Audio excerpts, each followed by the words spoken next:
So we're going to have, tonight's presentation is going to be all about PHP. Jack Herrington is the author of the PHP Hacks book from O'Reilly, which I have several copies stacked up on the back table there for people to receive at the end of the meeting. And he has indicated he'd be happy to sign it if you like. He's also the author of Podcasting Hacks and the Podcasting Pocket Guide, also from O'Reilly, and another book that's not from O'Reilly, I think, right? Yeah, Manning's Code Generation in Action. Okay. Now available on secondhand shelves near you. Well, it's still an important thing to have on your resume. Already here and okay. So for tonight's main presentation, Jack will be giving us a tour of PHP and how that works.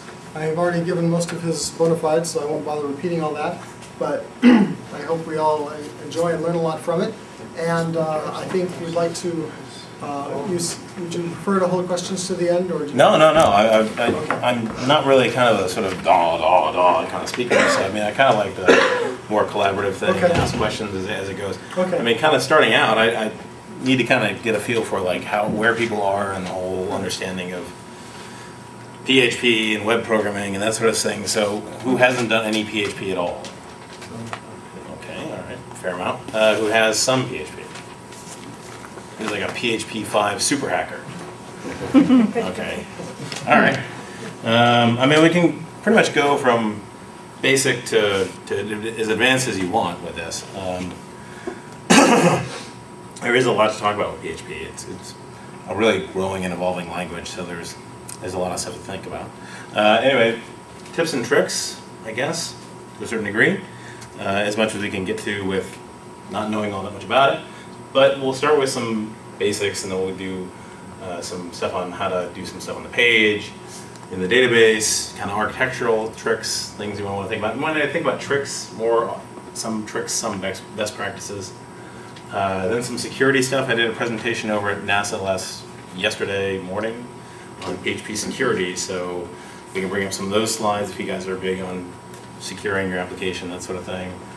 And then some references at the end. I never do references, but they're all like, you gotta have references. Okay, and I'll have some references. Okay, so advantages of PHP. So it's a programming language for the web. So you're trying to get your HTML pages, but add some dynamic elements to them. And normally you're talking about database-driven applications. So you're gonna have some database of relevant information. Project management, for example, so all your projects and that sort of thing. If you want to go and be able to have an application that you can log into and add time to a project or manage a project, that sort of thing. So that's what PHP is ideal for. And its competitors would be things like, come on in. So like .NET, J2EE, recently Ruby and Ruby on Rails, which is absolutely fantastic framework. Why do you say now on your slide? Now competes. I think since PHP 4, you've had the object-oriented extensions, so you can. It's becoming a far more scalable application. You're not restricted to functions. And you got classes, and classes necessarily allow you to have a much larger application. You're right. I mean, in the beginning, I think J2EE was learning a lot from PHP, which is sacrilege to anybody who's a J2EE follower. In terms of its efficiency and scalability, and then PHP is kind of learning a little bit from J2EE in terms of adding more into the framework, although PHP still kind of lags behind in terms of giving you a framework to start with. The nice thing about like .NET, for example, it's horrible. There's canned controls. There's like a table that you can assign to a data source, and it'll do all the paging and that sort of stuff for you. And that's honestly, at the end of the day, that's really handy because it's something you need to do all the time. I mean, if you got 10,000 records, you can't go and give a person a 10,000 record page. I mean, that's crazy. It's just going to be enormous, and they're never going to get the page, and the browser's going to time out. So having it have paging for a table is something you need to do on almost every database application. So .NET has that installed. With PHP, you're going to have to build some stuff or use some stuff out of pair. Okay, so where does PHP fit into things?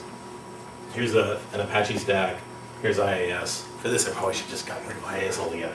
Screw that noise. But okay, so you got your computer, a little nice Mac there, and it's going to talk to Apache as your web server. That's going to talk to mod PHP, and then mod PHP is going to take your pages, which are HTML marked up with some PHP scripting code off disk, and then that will go and call some functions, probably get some stuff from the database, which in return, when it's done, has a rendered set of HTML, which then is given back to PHP, back to Apache, and out to the browser. Same kind of thing with IIS, except you've got a DLL, PHP 5, or 4, whichever way you like it. Same kind of stack. So is that pretty clear to everybody where sort of PHP kind of fits in the whole, like how a web serves a page, that sort of thing? Are people generally familiar with Apache web server technologies? What about Tomcat? What's that? What about Tomcat? Can it fit a Tomcat? I don't know. I haven't tried that. It would be kind of off to the side, because Tomcat's mostly for the Java side. Yeah, it would be kind of Right, if you had Tomcat, split you could use web services to talk to Tomcat off on the side. I don't know the Tomcat architecture well enough to know if, like Apache, you can have different languages kind of snap into it. I don't. Do you know? I mean, I only see Java. Too. Right. Okay. I mean, so that's. Yeah, if that's the case, it's pretty much. I mean, you could run. Nice thing about PHP nowadays is you can actually run off the command line. So your Java could run PHP off the command line, get something back, and then inject it into the browser. Not particularly efficient, but interesting nonetheless. Okay, so what is it? It's LAMP. It's the LAMP architecture that people talk about. Linux, Apache, MySQL, PHP. Why? Because it's free and it's easy to write and it's everywhere. It's $9.95 at your local, myphphosting.com site. You can get a $9.95 account, get 2 gigs worth of web service space and almost unlimited bandwidth and MySQL and database storage, and have your own site. And it's really easy and free, almost free. Email addresses. What's that? And 500 emails. Right, exactly. I mean, it's completely commoditized by now. And that's one of the big advantages of learning a language like PHP, is that it's ubiquitous. I mean, Ruby, which I'm also a huge fan of. I mean, the first book I wrote had Ruby as the code, as the language, and that sort of thing, is awesome, but it's just not out there yet. Like, there's no Rails hosting sites, or at least I think the last time I looked, there's one or whatever. So it's really cool to keep an eye on, but if you're going to start something today, PHP is a great way to go. So what's the features of the language? It's really lightweight, so it kind of scales all the way from just adding a little snippet of code to a web page that will give you the current date or time or whatever, all the way to a full-on object-oriented application with multiple levels of business logic and web service use and all kinds of fun stuff like that. So it scales nicely all the way from the low end to the high end. It's got kind of a Perl syntax, so there's dollars in front of the variable names, but it's blended with C, so like stringlen is the way you get a length of a string. Hi. Come on in. Well, if I run out. Jared's on the other side. As of PHP 4, it runs on the command line, and as I said, it's so nice to be able to get a $9.95 hosting account and be able to run it anywhere. It also comes pre-installed on OS 10, obviously not on Windows, although it's a very easy installer on Windows. And you guys can tell me about Linux. And like, does Ubuntu have it installed already? Okay. yes. Yes. There you go. It's what Most you do every day. It's all Apache. I mean, the question is how modular the installs are. So Yeah, right, okay. And kind of what rev of PHP are you getting, if it matters to you. I mean, a lot of nice stuff. A lot of the extensions that people do to PHP are in PHP itself, so you don't have to worry about like getting binaries or that sort of thing. Some are, some aren't. So, like, what is your basic sort of hello world PHP app? So, this is a page, PHP page. It would have an extension .php, although you can change that to whatever you like. So, but generally you see PHP. You open up a PHP kind of script block by giving this little question mark blob. And here I'm just creating a variable called name and assigning it Jack, because I'm completely self-centered. And then down here, using, try it, just injecting into some HTML code the name, the value of the variable. You bring it up in Safari or Firefox or IE, if you swing that way, and you get, hello, Jack. So let's actually try it out, do some demos and whatnot. And this is also another thing where you kind of chime in, and if you want to see something that I haven't done, let me know about it. So we'll bring up Vim, my favorite thing, and take a look at the Hello app. So there's that. Oh, geez. That's not so good.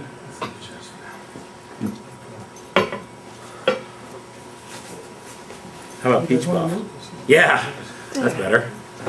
Okay, and we'll look at Firefox. That's directions here. And we'll bring up our local host, NASA. This is some of the stuff I did for NASA, so it's got the NASA on it. And there you go. Hello, Jack. Now, if we look at this source, sorry? 2 exclamation points in that. Oh, yeah. It's extra good. Big hello. Hello! Okay, so as you can see, there's no indication from this that PHP served this page to you. So from the customer side, there's actually, it just looks like HTML. It's kind of nice. All right, so let's try something a bit more interesting than that. So, right, so here's a basic form that has 2 input fields, A and B, and a button. And we'll go back over here. There are 2 input fields and a button. So we'll say 3 and 10. And we get 14. And how'd that happen? Because it went over to add.php and it submit those 2 values using a post method. We'll take a look at the add. And there's your add logic. So it goes and gets the value of A from the post, the value of B from the post, and then it echoes A and B and A plus B. Drop dead easy, right? What is that punctuation in front of the open parenthesis? This right here? Or, oh, that's string concat. So instead of plus, you do dot. That's Perl leaking through into it. Yeah. Okay. So now database access, right? Everybody wants to use a database. So go back to Firefox for a second. Missions. Da-da-da-da. So, to kind of impress NASA, we got all of the Mars missions and put them into a MySQL database and wrote a little page that would go and log into the MySQL database and give you back the list of all the missions. Cool, huh? Okay. All right. Let's go back to Vim for a second, and we'll take a look at what that code looks like. So that's a bit more interesting. Up at the top, we're going to require PairDB, and then we go and get ourselves a connection string for MySQL. We connect to the database, and make sure that we report that there's an error if there is one in connecting. Then we do a query, select star from mission, which is the name of the table. And we iterate around this fetch into, which basically goes and gets all of the results from the query row by row by row, and puts them into a simple flat array. So in this case, name, which is the name of the mission, is in index 0, and the year is in index 1. What you could do is, there's a variant of this which fetches into an associative array, which is a set of key value pairs, and then you could say row name, and get the name field, and row year, which is the year, and thus if you reordered the table, the fields in the table, or you renamed them, or you added extra fields or things like that, the code would still work because it's going to symbolically reference the fields. Yeah. I've seen this so often. What is pair? Yeah. So pair is kind of. Are you familiar with Perl at all? Not really. That's cool. All right. So pair is a free, open, public repository of modules. So what was happening with PHP was sort of, over time, people were just adding in functions, and adding in functions, and adding in functions until it just became this enormous blob, right? So they wanted to kind of have new extensions to the language go out into a repository where you can optionally add in things. And that repository became Perl, kind of like, became pair, kind of like CPAN is to Perl. So PairDB is a generic wrapper around all of the different database access functions. So with your older PHP installation, well, even today, there are still direct bindings to MySQL, to Oracle, to Sybase, to you name it. And if you wanted to go and get data out of MySQL, you actually had to write like MySQL_open and then give it a data source definition. Huge pain in the ass, because what happens when your boss comes along and says, oh, we're going to change Oracle tomorrow? Ah, my God! You know, because I mean, you know, it's not wrapped.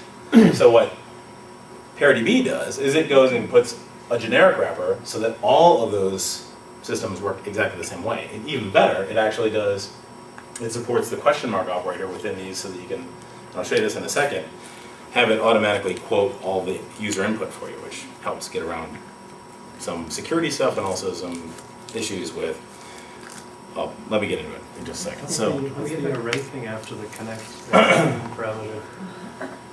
oh, this? The ampersand? Oh, It's gave my reference. So, well, the second parameter to the connect thing, it's like, because you have the connect. Oh, yeah. and the array. I don't know. I can lie to you and say that's the blah, blah, blah, blah. I don't know, actually. You know, what's interesting, I didn't talk about this yesterday, but one of the really cool things about PHP is not just the language, it's php.net, which is the site that hosts all the documentation, that sort of stuff. So what you find is that people will go and document ParaDB or whatever, and you'll have the standard documentation, which is terse and hard as hell to read, like all computer documentation is. But you'll get this raft of comments about, oh, I use this way, and that way. And invariably, there's like a blob of code that does exactly what you want. You just kind of copy, paste, and it works, done, don't have to worry about it. You know, so honestly, that's kind of what I did there. I had that piece of code around my code for ever, and I have no idea what that array I think is. that array stores information about that database, certain access things and various kinds of information that you don't normally use. Oh, there's Right, options. Options, right, like timeout, that sort of thing. Empty array because you're not giving any options. I don't need any options. Require once means. It's an include. Okay. And require once just is a require and require once. And require once just means, you know, if you have other code later on that's going to require it, don't require it again. So if you have mod PHP, do you still need to install or something? Do you need that? In general, most of the installations come with kind of a core set of pair, like the pair installer, and a bunch of it. And sometimes they'll come with DB built in because that's what a lot of people use out of pair. But if it's not, you can just use literally off the command line, pair space install space DB, and it goes off and gets the database stuff and installs it automatically for you. Similar to cpan, where you say, you know, perl-m cpan-e shell, and then say install whatever, DBI, which would be, I guess, the equivalent in Perl if you're a Perl guy. You're trying to explain the ampersand as well, I kind of interrupted you in the. Oh, the ampersand? After the. Oh, yeah, so a reference return, I guess. So, not sure if it's required in 5, but works in both 5 and 4. Objects are passed by value in 4 unless otherwise specified, but by reference in 5. Any other questions? Cool, good so far. Okay, so what if you want to search the database, which kind of involves like actually getting data from the user, which can be touchy. So mission search. So we have a search string. We'll put in mir, because it's the one that I know. And you get spirit and opportunity, which are cool. Let's see how that works. So mission search. Okay, so at the top you got, you know, sort of basic HTML form. It's got an input field. There's a value, and it's going to take the current value of the Q variable, which you're going to use for the request, to hold the request. So you can see that up here. Q equals mir. So, and name equals Q. So we're going to get, when somebody, you know, puts in something, you're going to get it as a request Q. And then the submit button. And then this kind of looks familiar, which is basically what I had before, including the array of options.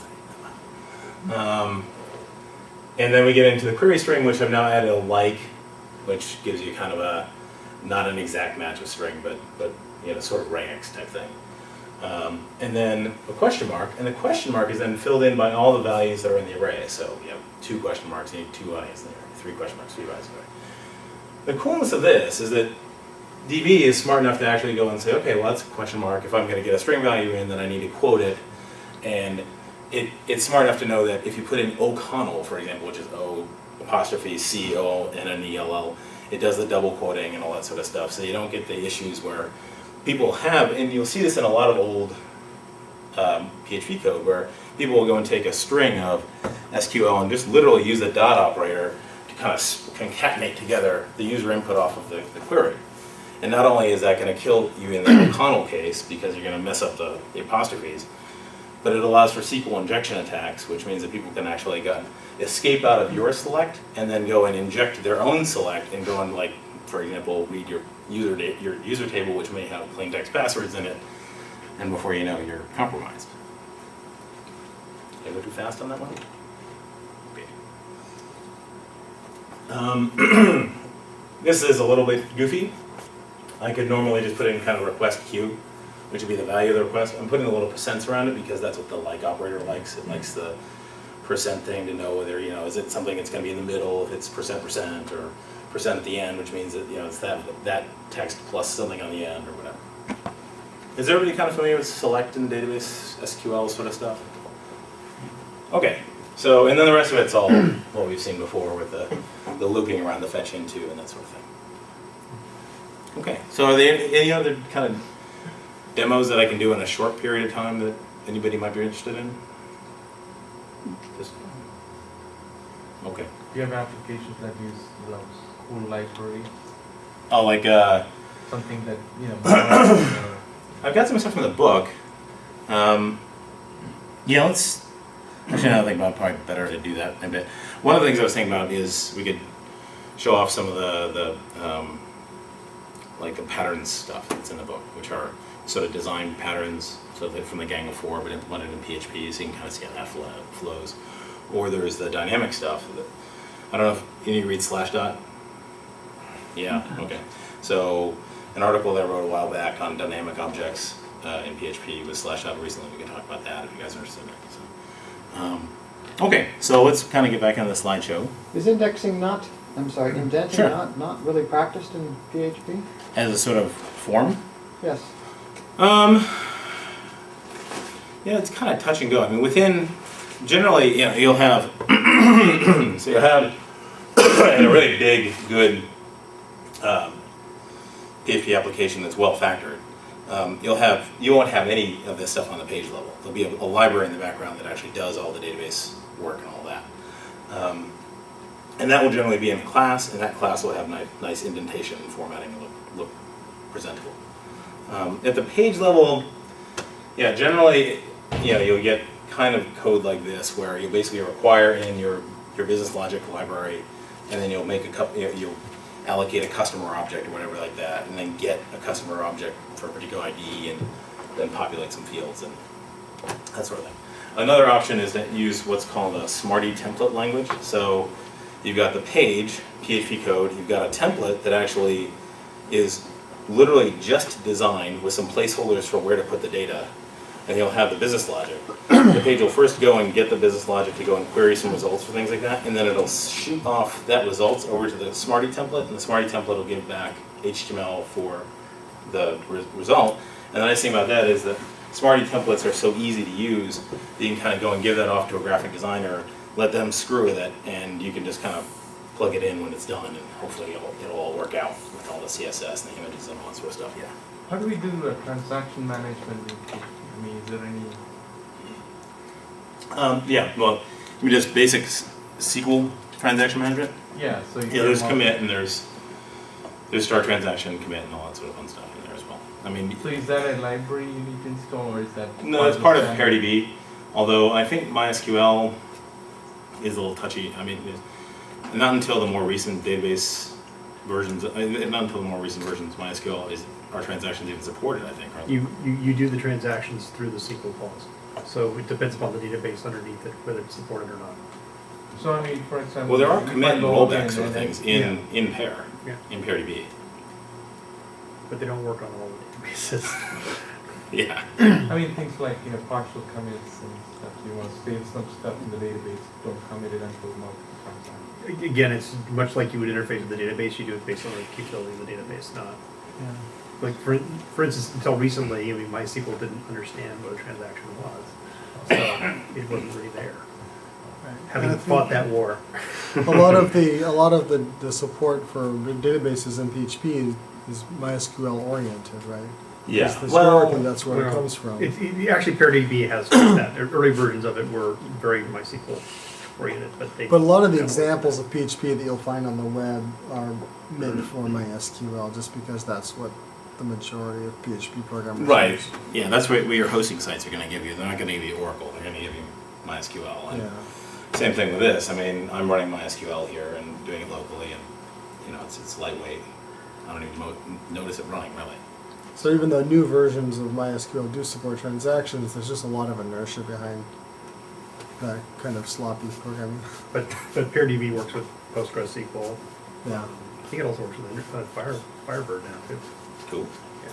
So Have you guys had any experience with Firebird? It's good. not with PHP yet. But in general? It's nice. Good. Okay. Let's go to this.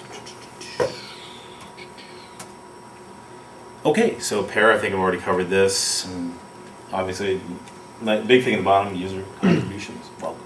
So if you write stuff that you think is good and clean and modular and reusable, you can go and give it off to people. I mean, examples of pair stuff, I'd love to show you pair.php.net, which is the repository.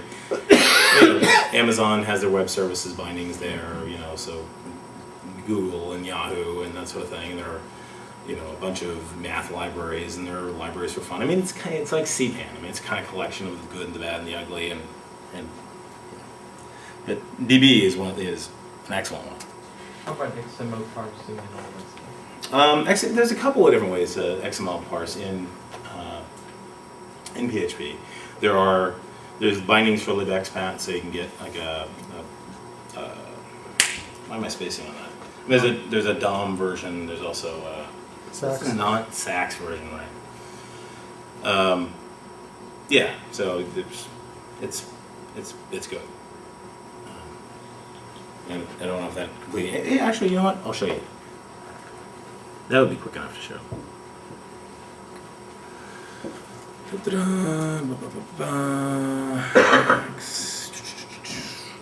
XML DOM.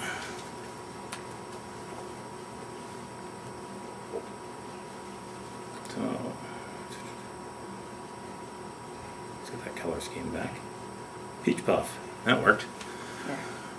Okay, so again, more with the self-idolatry there at the top.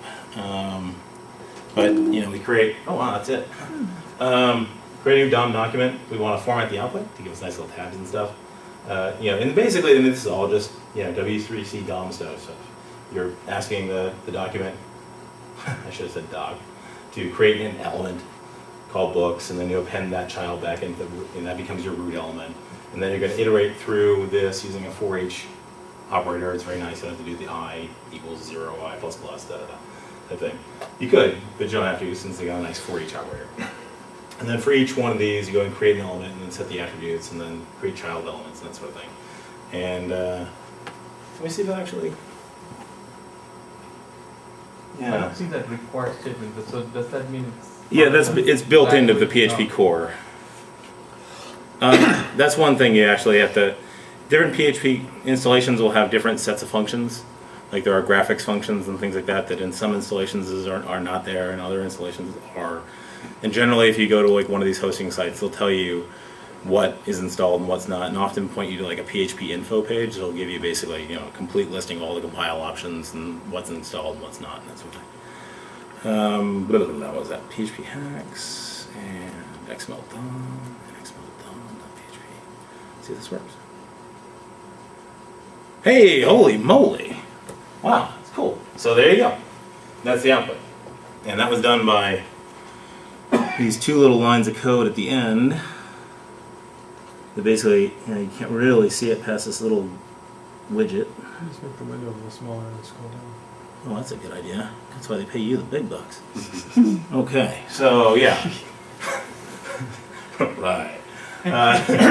So we're setting content type text XML, and then doing, basically saving the XML into a string.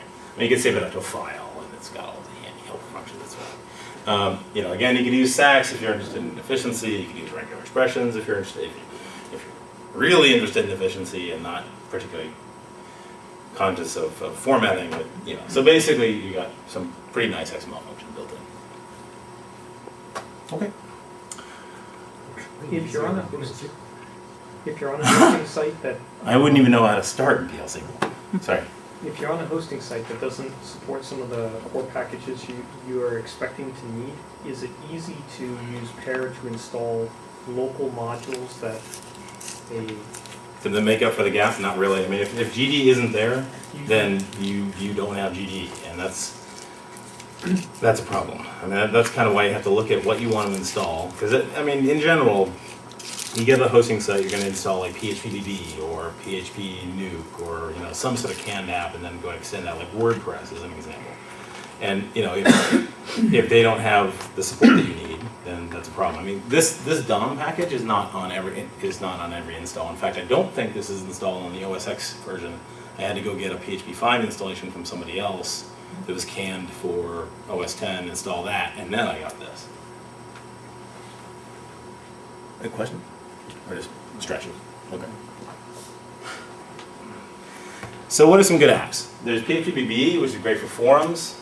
Mine got hacked just recently because there's a vulnerability in it. PHP MyAdmin, which is great for MySQL admin. In fact, when you kind of get one of these hosting sites, generally they'll give you like a PHP MyAdmin account where you can go and create tables, save a database, save the current contents out of the database into an SQL file, load the contents from an SQL file. That's what PHP MyAdmin is fantastic.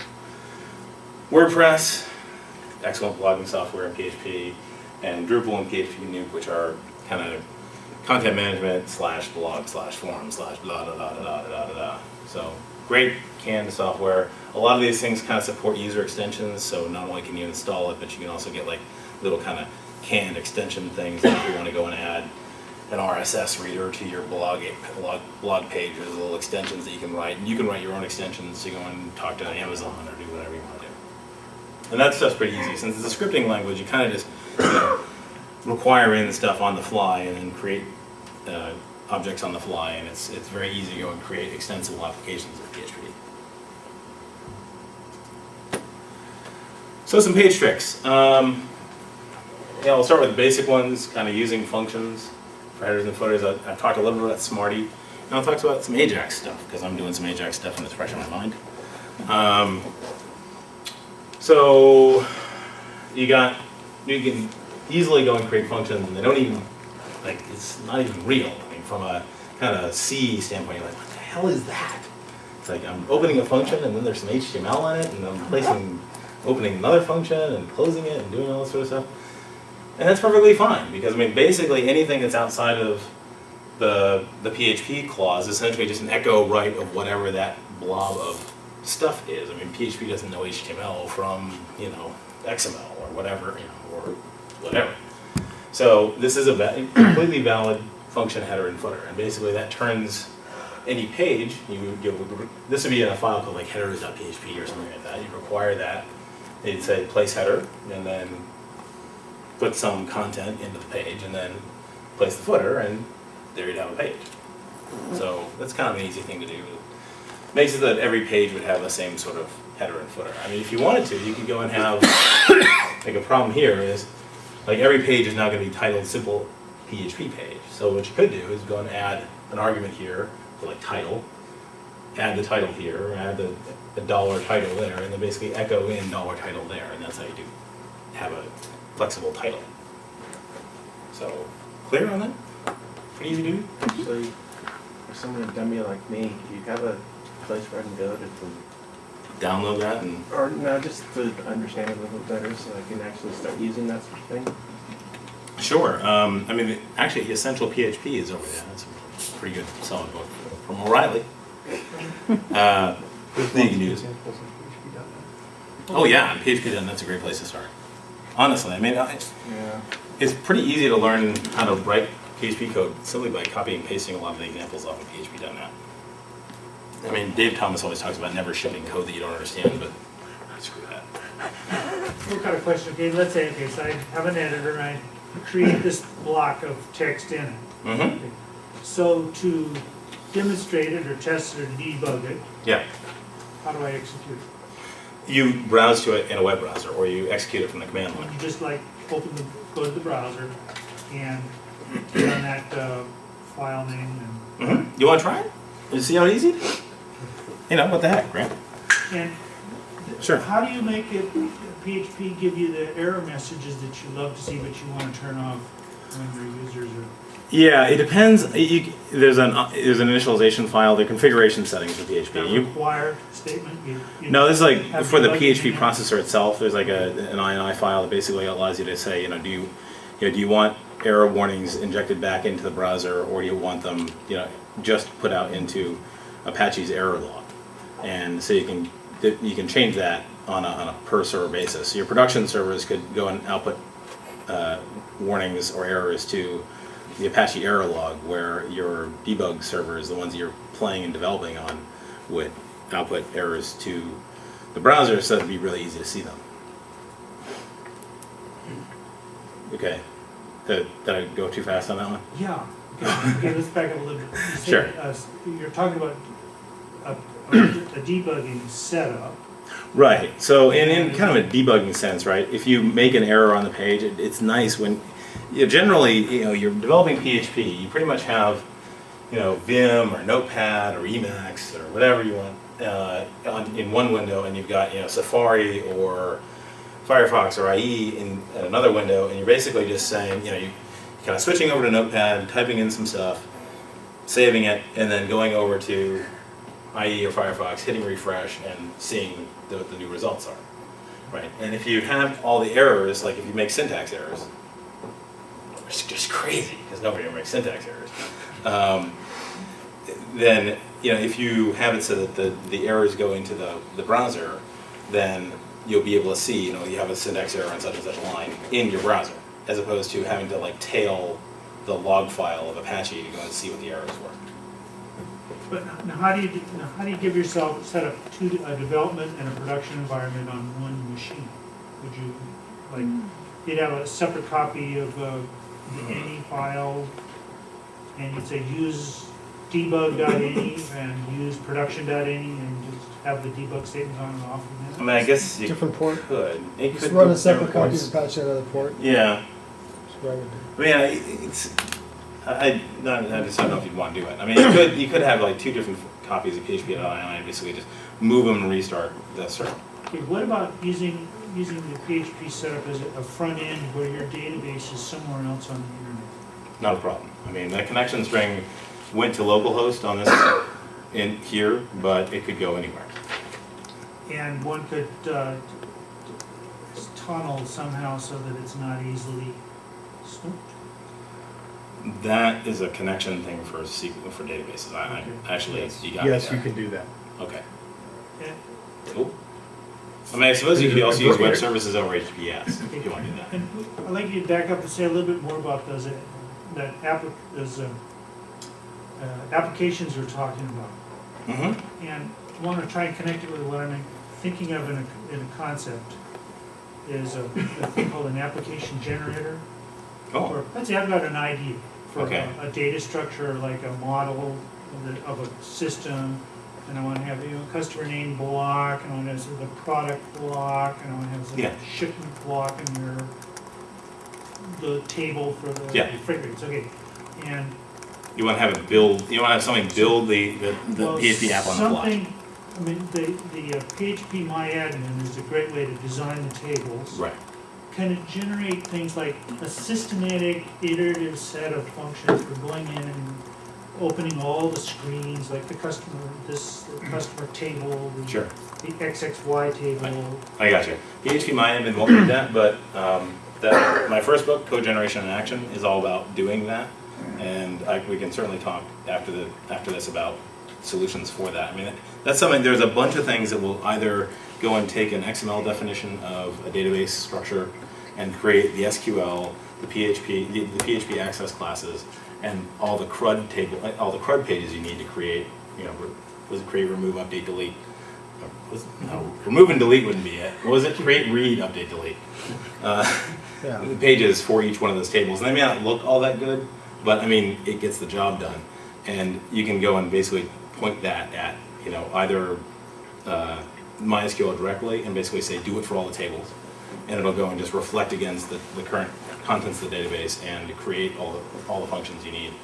Or you can have it go from XML and then create the SQL and create all the code. You know, where's a web site or web area one might go to look at to see what people have been doing? Codegeneration.net.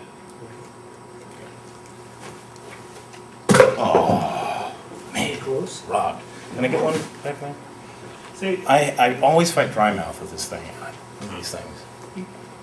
Thanks. when I was reading the PHP MySQL book, we got the O'Reilly book already. One thing I like is, why couldn't they, during the Katrina disaster, they could have immediately designed a complete database system and shipped 100 CDs to personal computers all over the country and immediately put everybody on a database, updating. And, I think, this is the weren't there kind some of companies that were doing something like that? almost could do it. Can we go back to PHP? Yeah, yeah, okay. Would it help to do like one of those kind of tip to tail, just a hello world thing from, like he said, from Notepad to getting it on the browser? Would it help? Or do you think we need it? No? I think we kind of did that earlier. Okay, that's cool. Alrighty. Smarty is again sort of, you know, another level of templating. It's you're gonna have again pages, talk to the database, and then pass that on to the Smarty template. And the Smarty template is just gonna do the formatting. Nice thing again that you can give that to a designer and have them go and munge that template all they want, and you know that they're not gonna mess up your code. And it's at smarty.php.net. What is Smarty exactly? Is it a module? Or Yeah, it's like a pair module. I mean, I don't know if it's officially wrapped as pair, but you know, it's actually it's all written in PHP. There's nothing to compile or anything like that. TikiWiki. You guys, do you run TikiWiki? I thought you were on Tiki. Our website's on Tweaky, which is Perl based. Oh, okay, all right. TikiWiki uses Smarty and I think a couple others. So, are there some examples of using Smarty? Smarty.php.net is chock full of that stuff. I mean, they're really nice sites. That's a really solid, stable piece of work. Ajax, you know, it's got the big buzzword, rich internet applications. And everybody's familiar with Gmail and Google Maps and all that sort of stuff. There's nothing that's going to stop you from using any of that in PHP. You know, it works again just like any other web server. And that's really what all that Ajax really is it's the HTML that we've been familiar with for years, which is HTML plus CSS plus JavaScript. And then with the addition of the ability to fetch HTTP asynchronously in the background without actually moving the page anywhere. So you can actually you can put in some form fields and then have it in the background kind of go off to the server, ask some questions, and then come back with some XML data and then render that data on the page. I mean, an example is, if you've seen recently, there's a smart Google form where, you know, when you start typing into the Google search box, it actually gives you a kind of drop down that says, you know, if you type in, you know, Heather Locklear, you're going to get 15,000 hits and da-da-da-da. Okay, and then there's Tiny Ajax. I think there's another one that I found just yesterday that was another wrapper, another PHP library that would help you do Ajax code. I mean, one of the problems with Ajax is that browser to browser, there are small variations in how the thing works. So, you know, you get some of these kind of wrapper libraries that help you get around those issues and not blow your own brains out. Ajaxian.com is an excellent blog that covers Ajax issues. And really worth the look if you're into that sort of thing. So some database tricks using pair, auto-generating primary keys. That's just a trick that everybody uses. So I have seen some pretty ugly database code out there that basically people will do like a select to go and find the max ID and then go and add on one and insert in and yeah. So yeah, a lot of this stuff where, you know, every table should have, generally speaking, every table should have an ID that you can uniquely reference. And MySQL and Oracle and any advanced database has the ability to kind of auto-generate those as you insert so that, I mean, it may not happen when you first deploy your application, but after a while, when there's tens of thousands of people using your application simultaneously, yeah, you really want the database to be able to handle a lot of that stuff on its own. So you kind of look like one asking, no? I thought someone might need to be let in, but the door was still unlocked. Oh, there you go. A cool trick I've seen recently actually is kind of using a blend of database and XML. So basically what you do is you'll have all of your searchable fields or your cross-referencing fields in standard database field tables, standard database fields. Hi. And you'll have sort of an open-ended text field that you'll put a blob of XML into, and the value there is you can actually just kind of go in and add fields on an ad hoc basis and add as much data as you want, and you don't have to worry about it. It's kind of like bringing an object-oriented database in on the sheet. And then another thing about code generation is you can generate the SQL, and I have some code that I can show you for that. Okay, XML blobs.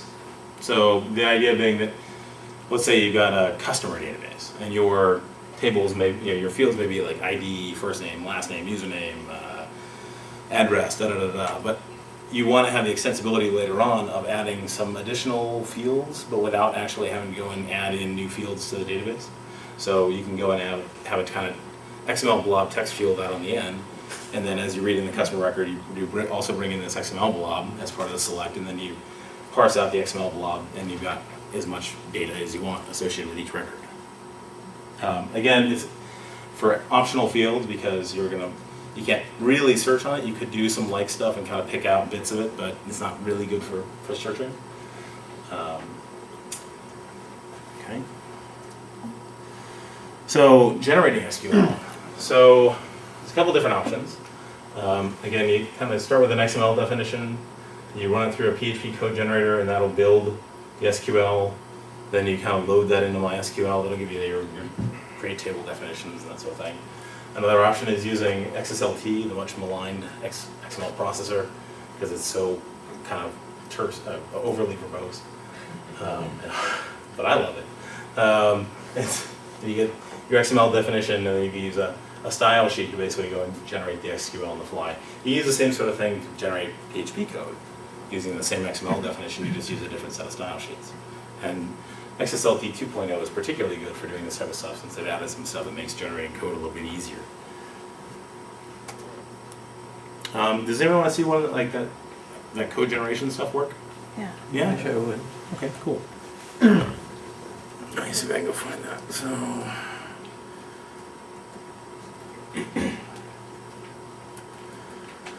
no, it didn't work. Did it? Gen SQL. Right. So there's your database schema as XML. Sorry if it's hard to read. Is there a way I can get it so it's not hard to read? Hello. That's not working any better, is it?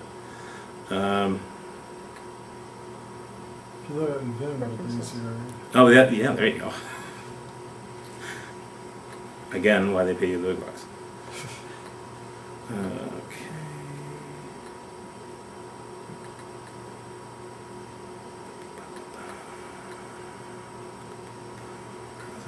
Gen SQL.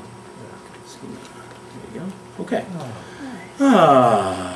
Okay, so yeah, pretty easy thing, right? So each table, you'll have a field. In this case, you get a type of each one and a little primary key value. So pretty easy to read. We'll take a look at the the PHP that actually does the job. So I used a SAX model for parsing this. So there's functions that'll handle start and end and that sort of thing. I go and create the XML parser, go and set the element handlers. That's going to give you your SAX callbacks. I read in, so this is going to read that XML definition off the standard in, parse it as it goes, and then free up the parser at the end. And then once I've got it, that calls this start element guy up here, which basically loads a bunch of globals that define the tables. So that's all about reading in the XML. And then down here, we basically loop through the stuff that we stored in the tables global, and then write out the SQL for each one of them. we do this little, does anybody have a laser pointer? No? Man, a bunch of geeks without a laser pointer. That's wrong. Okay, so, OB starter, that one right there. It's, I just get some exercise. You can use the mouse on your laptop. Oh my God. That's why they pay him the big That's bucks. exactly. Yeah, there's a big You get buffer. paid more or less. So output buffering. So we can go and basically take anything that was in here and kind of just buffer it into something that we'll go and get later. And we'll get it by going down here and saying, get the SQL that was in the output buffer.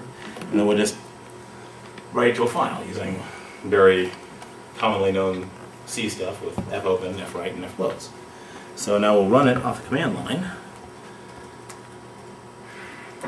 I'm going to just make sure I'm not going to embarrass myself. I may embarrass myself. Okay. And then pipe in schema. Cat db. There it is. So there's your create and drop syntax for your database. And you can just load that in MySQL and there you go. I mean, not much to think about, really. Not much to do.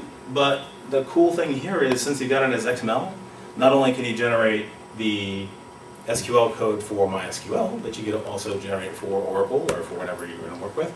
And you can also take that stuff and probably with a few upgrades here and there, go and generate the PHP wrapper classes that'll give you your select and insert and update and delete and all that kind of fun stuff. And even generate all the stuff up at the front end for your create, read, update, and delete pages.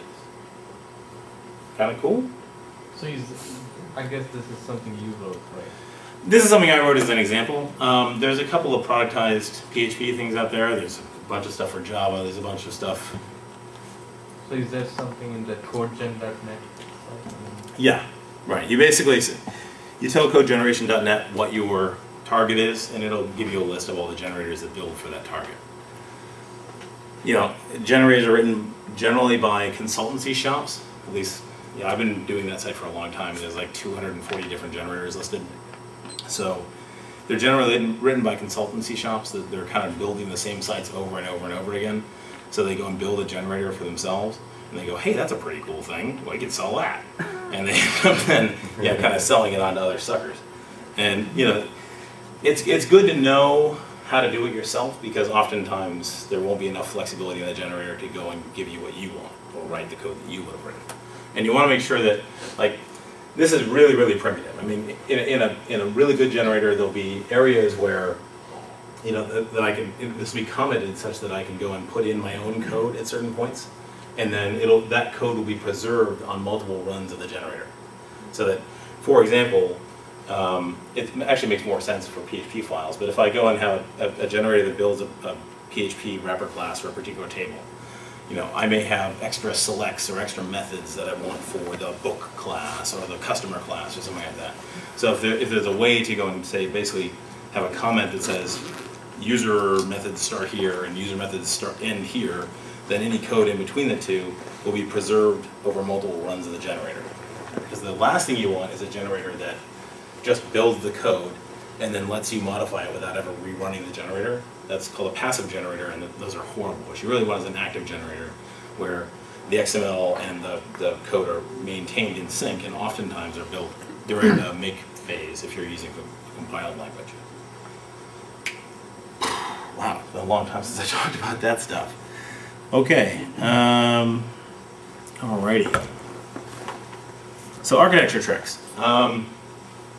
Really what you're going to get with PHP is a logical 3-tier architecture. So, like with Java, there's an option to have like a physical 3-tier architecture. So your front-end web servers would just have your UI layer, and then the second tier would have, which would actually be physically different machines or processes, would have your business logic objects that are remote to the server, and then you have a physical third tier, which would be your database.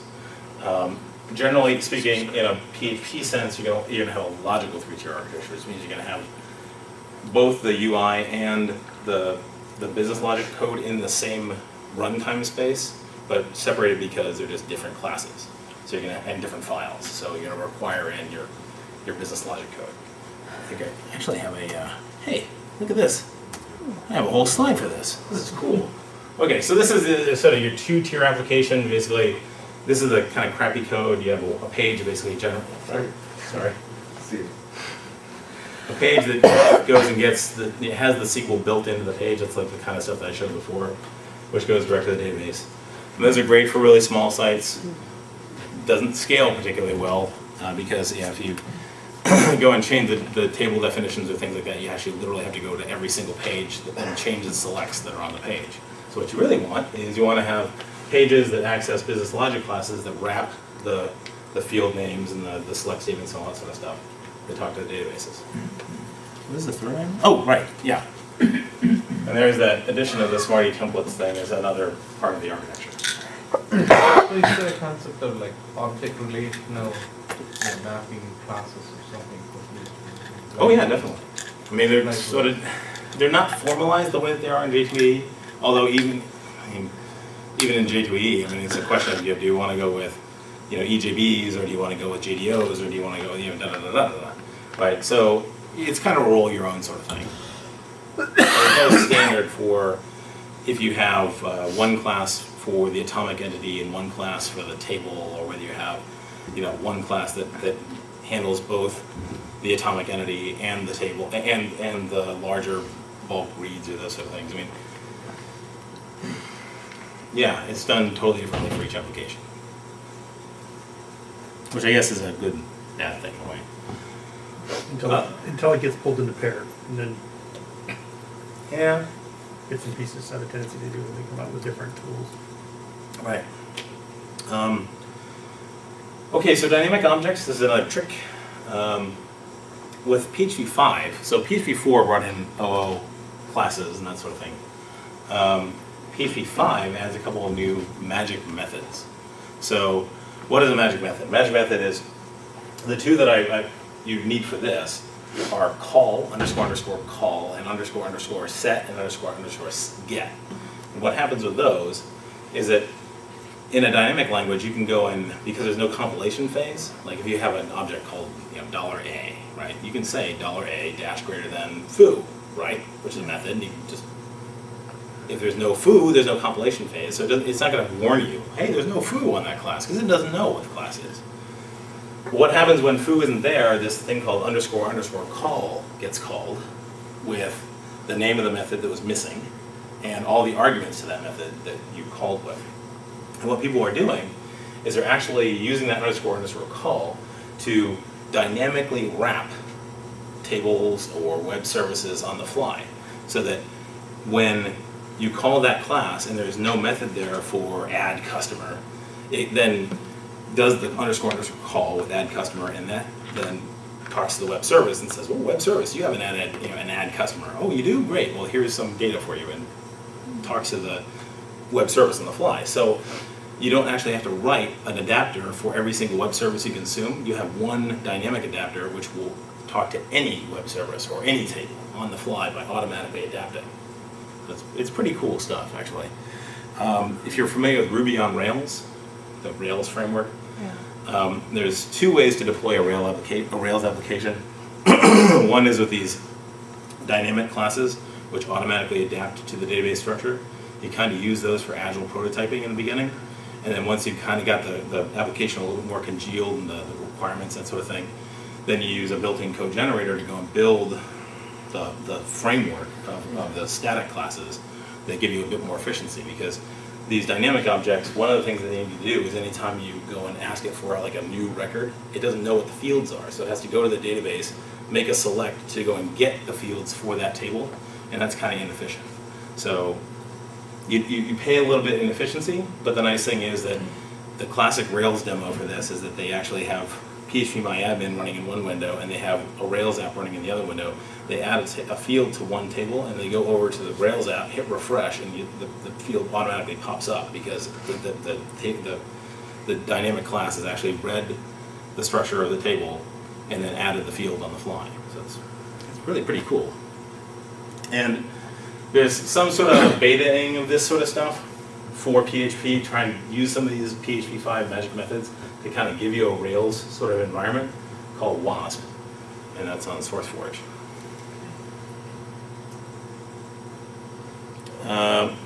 So back to the code generation thing. I mean, this is instead of just building the SQL, you could build basically your entire back end through code generation. And the value of this is that generally speaking, these pages aren't particularly good for an end user to see because they're kind of cruddy and crummy and da-da-da-da-da. This would be the pages that allow you to add records and remove records, that sort of stuff. But they're great for admin pages. I mean, every website basically has a front end, which is what the customer sees, and a back end, which is what the admin sees, like the ability to go and add in states or whatever, that sort of thing. So this is great for going and generating pretty much all of the admin back end. And then you just build the custom stuff up on the front end, which uses the database access logic to go and do nice, pretty formatting things and that sort of stuff. So that would be like the WordPress dashboard. Yeah, right. The back end, the admin would be the dashboard. PHPBB, the bulletin board, has a back end where you can go and add forums and add topics and that sort of thing. Yeah. So some security stuff. How are we doing on time? I mean, it feels like I've been talking forever. Well, you can talk as long as you want. 1 hour and 9 minutes counting Bill. But Bill talked for a while. Dun, dun, dun, dun, dun, dun, dun, dun, dun, dun. I'm sorry if I'm boring you. Tape runs out in 20 minutes. So a few security tricks. I'll try and get through this pretty quickly. There's PHP has a particular vulnerability in globals where you can actually, if it's configured one way that you probably shouldn't nowadays, you can actually go and change globals from URL parameters. So you could really screw up an application that way. A lot of PHP canned applications use plain text passwords. MySQL has MD5 stuff built in. There's no particular reason to do that nowadays. If you have an application that uses plain text passwords, I recommend either changing that or not using it. Watching for tainted input, that basically is, we're talking about cross-site scripting. So if somebody gives you like a blog entry that has script tags in it, they could conceivably, if you're going to just render that onto the page, it could conceivably put in some JavaScript that could do malicious stuff on the page. And then there's a really good site called Hardened PHP, which covers gives security patches for the PHP core, the commonly used para libraries, and even the commonly used para and PHP applications. So that's an excellent site to look at, Hardened PHP. I think that's the name of the site actually. Oh yeah, cool, last slide. And then let's see, references, php.net, pair. So this is the PHP homepage, pair. Zen is the backends, the core. PHP Help and PHP Freaks are just two fun sites you can have a look at that kind of cover. PHP Freaks has a new site, Ajax Freaks. Hey, that'd be cool. Is there one? Ajax Freaks, right? Cool. Check it out. Ajax Freaks. Okay. Can we access your presentation from the PenLUG website? Yeah, I'll what would you like, PDF or? I can write up all the website. Oh, the links? No, yeah, I mean Just the slides. Just the slides, so I can. Yeah, sure. I'll give you a PDF and you can put that up. Okay, questions, answers? Sure. Have you heard about Oracle buying Zen? So what's that? I heard that Oracle is considering buying Zen. Haven't heard it. Cool though, I guess. Well, I don't know. Yeah. A couple times you've mentioned Ruby on Rails. What would you say are the trade-offs between using PHP and using Ruby? Just at a real high level. Just ubiquitousness. I mean, the ubiquity. Huh? Ubiquitousness, right, yes. The fact that PHP you can deploy almost anywhere, where Rails today, there aren't many hosting applications. If this is just for you, like I had a guy at NASA who's doing robot wars, really cool stuff, right? And a guy wrote a Rails app in like a couple of days that did the scoring system for this Ajax, the whole shooting match, right? Yeah. And he's like, oh, that's great, but where do we put it, right? You know, he has it on his machine, but what if I don't have his machine or whatever? So there's actually, if you just are going to run it locally, there's a really cool thing, the Rails mini installer or quick installer or something like that, available for Windows, sorry. But it basically has like MySQL, Apache, Rails, all done, pre-configured. You just double click on it and bam, it's up and you're like, okay, there you go. And yeah, I can't say more about the Dave Thomas's Agile book on Rails. It's probably the best technical book this year, besides mine. So is that a debugger? You know, stepping. Does PHP have a stepping debugger? You know what? Actually, I was asked about IDEs, and I haven't used it. I mean, God, it's horrible, but yeah, I end up using like logging stuff and trace statements basically. It's kind of ugly and old school, but yeah. It works. Zen actually, Zen Studio. Yeah, Zen Studio as well? Okay, cool. I gotta check that out. That's I mean, how much is it? Is it free for regular people? Oh, shit. You can get Dev PHP for free on SourceForge. What's that? You can get Dev PHP for free on SourceForge. Oh, cool. Is that also a stepping debugger? No. I don't think it does that. I think they're working on it. Oh, it's an IDE though? Yeah. Okay. I mean, Eclipse has a PHP plugin. I don't know how far it's come along though. Doesn't have debugger. Doesn't have a debugger? Shit. Active State is a really good one. Komodo. Active State box. Yeah. I like their Perl stuff. Sir? Yeah. If you have an application where you want to render Unicode fonts using double byte characters, does PHP deal with that very well? I understand it's kind of weak in that area. Oh yeah, I honestly haven't played that. I mean, I kind of unfortunately avoid Unicode as much as I can. Yeah. Sorry, I don't have an answer for you on that. How about using PHP to interact with another language other than C inside the same process? Instead of calling a web service, for example, let's say you wanted to call a Java class. Sort of load in a JVM and interact with the I don't know, actually. I'm going to go for 1,000 here. I don't know. I mean, it's possible that you could. How do you use C? How do you use, can you call C C function, is it possible? Yeah, oh yeah, there are bindings. You can go and link in and see. Two questions. I thought sometime I'd heard about PHP on Rails. Did I hear wrong? I heard wrong. Okay. Can you make a high-level comparison, as you did with Ruby, with Python? You know, PHP, Python, what are the trade-offs? PHP versus Python. Yeah, interesting. I mean, it's kind of like comparing mod Perl and mod Python. I mean, if you want to use a framework like Zope, then you get a lot of value out of that. Well, I guess your execution environment's a little different natively, in that like PHP, the startup is you basically have a page. It works at the page level, where I'm not sure. I think mod Python probably has callback handlers, and you can kind of work your way from there. But you're kind of tied into the Apache core. So the nice thing about PHP is that since you're sort of working at that page level, I mean, you can deploy on IIS, you can deploy on Apache, and on multiple operating systems pretty much without any kind of issue at all. Any questions? Put one person to sleep. Okay, there you go. Thanks, guys.